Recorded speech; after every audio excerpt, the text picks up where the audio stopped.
Gold में आपको कैसे निवेश करना चाहिए? Physical gold, digital gold, gold ETF, sovereign gold bonds या फिर अभी कुछ नया आया है जो कि है ईजीआर यानी कि इलेक्ट्रॉनिक गोल्ड रिसीट।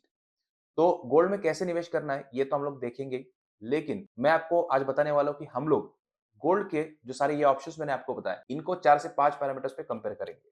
लेकिन अगर सिर्फ मैं मोटा-मोटी बात करूँ सेबी अप्रूव्ड मेथड की जो कि है गोल्ड ईटीएफ और ईजीआर, तो ये आपको 15 से 20% ज़्यादा कॉस्ट एडवांटेज देते हैं, ज़्यादा कॉस्ट एडवांटेज ऑफर करते हैं compare to physical gold buying या फिर डिजिटल गोल्ड बाइंग। जो गोल्ड ईटीएफ, ईजीआर फंड्स ये सब है, इनमें कैसे निवेश करना है ये भी हम लोग देखेंगे। लेकिन यही वीडियो अगर मैं 2 साल पहले बना रहा होता और आप मुझसे पूछते कि कौन-सा बेस्ट तरीका है गोल्ड में इन्वेस्ट करने का, तो मैं आपको बताता एसजीबी। लेकिन अभी जो बेस्ट तरीका है वो मैंने आपको बताया कि यही सारे हैं, क्योंकि ये 15 से 20% आपको कैसे चीप में मिलेंगे ये भी मैं आपको बताऊँगा आगे।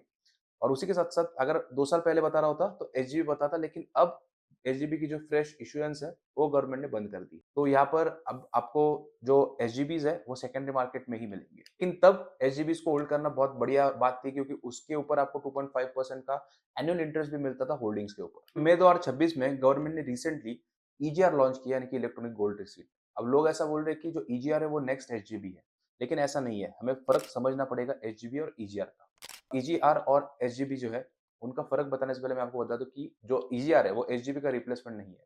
ईजीआर का फुल फॉर्म है इलेक्ट्रॉनिक गोल्ड रिसीट, और यहाँ पर ईजीआर जो है, उसके जो 3 बेस प्रॉमिसेस है, वो है standard purity, demat holding and physical conversion. चलिए एसजीबी और ईजीआर का डिफरेंस देखते हैं। सबसे पहले तो एसजीबी के अंदर आपको जो 2.5% का एनुअल इंटरेस्ट मिलता था, वो ईजीआर के अंदर आपको देखने को नहीं मिलेगा।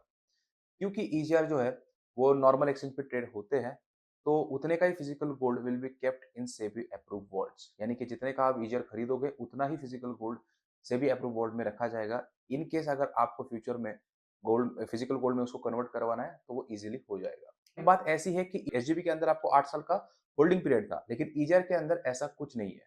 और एक चीज ऐसी है कि एसजीबी के अंदर आपको long term capital gain tax देना पड़ता था, लेकिन ईजीआर के अंदर ऐसा कुछ नहीं है, आपको नॉर्मल एलटीसीजी ही लगेगा। ये तो क्लियर है कि ईजीआर जो है वो it's more like a gold fund या फिर गोल्ड ईटीएफ।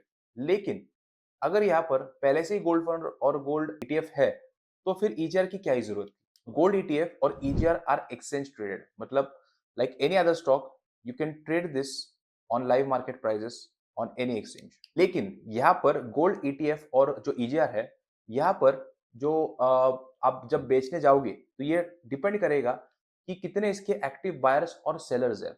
इस पे ये सब डिपेंड करने वाला है, क्योंकि अभी इतना इसका बड़ा मार्केट नहीं है। और अगर इसका उतना बड़ा मार्केट नहीं बनता है, तो ऐसा भी हो सकता है कि किसी दिन आप बेचने जाओ और आपको बायर ही ना मिले।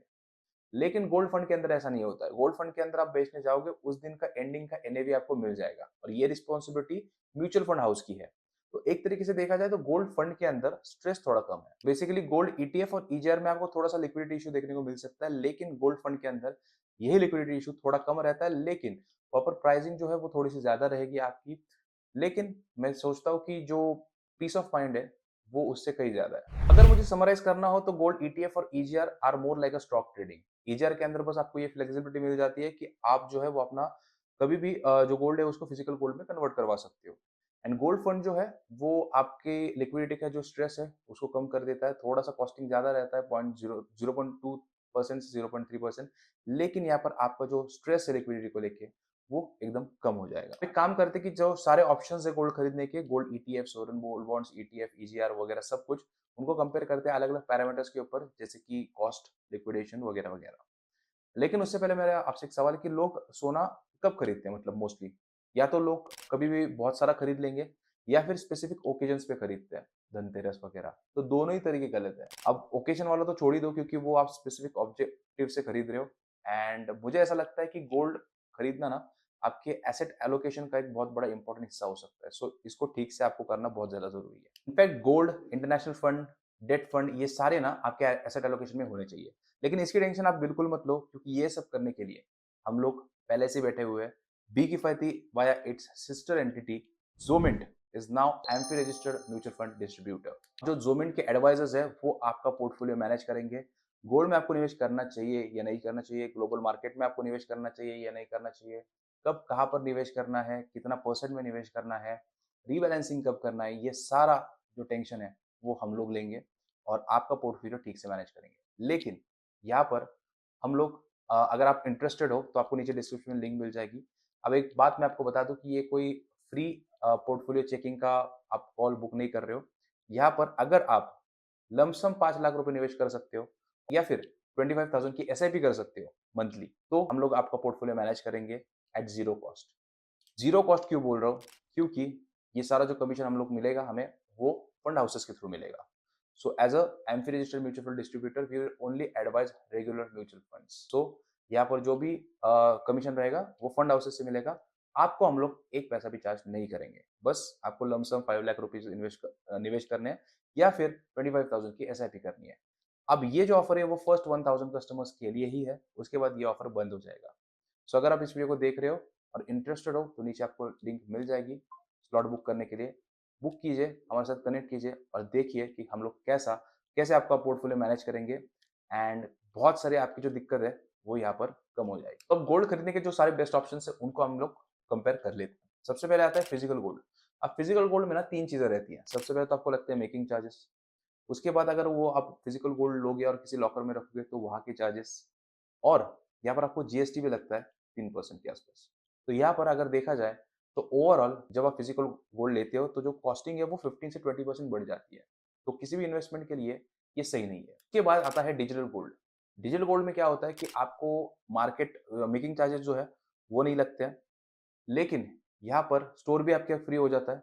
लेकिन यहाँ पर प्रॉब्लम क्या है कि जब भी आप खरीदने जाओगे डिजिटल गोल्ड तो 3% का आपको देखने को मिलेगा गैप बाइंग और सेलिंग में। तो टोटल 6% का स्प्रेड आपको देखने को मिलता है और यहाँ पर आपको जीएसटी भी लगता है 3% के आसपास। सो टोटल 9% का आपको यहाँ पर डिफरेंस आपको कॉस्टिंग जाएगी।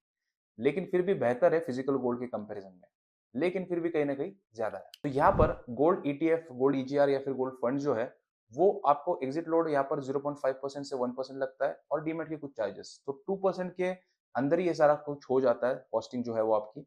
तो यहाँ पर फिजिकल गोल्ड और डिजिटल गोल्ड के कंपैरिजन में आपको 15% cheaper gold ETF, gold fund या फिर ईजीआर मिल जाते हैं। देखा जाए तो कॉस्ट और लिक्विडिटी पर्सपेक्टिव से मुझे अभी तक गोल्ड फंड काफ़ी अच्छा लग रहा है। क्योंकि यहाँ पर आपको अगर देखा जाए तो सारे पर्सपेक्टिव से वो यहाँ पर आपको इफेक्टिव नजर आ रहा है। सवाल आता है कि गोल्ड फंड्स में निवेश करना चाहिए तो 100 अलग तरीके के फंड्स है, तो इसमें किस में निवेश करूँ? तो यहाँ हम लोगों ने टॉप के जो 5 से 6 फंड्स है उनकी परफॉर्मेंस यहाँ पर ली है और यहाँ पर आप देख सकते हो कि सारे जो फंड्स है वो ऑलमोस्ट पिछले कुछ सालों से अच्छा ही परफॉर्म कर रहे हैं। ऐसा इसलिए क्योंकि इन सब का अंडरलाइंग एसेट गोल्ड है।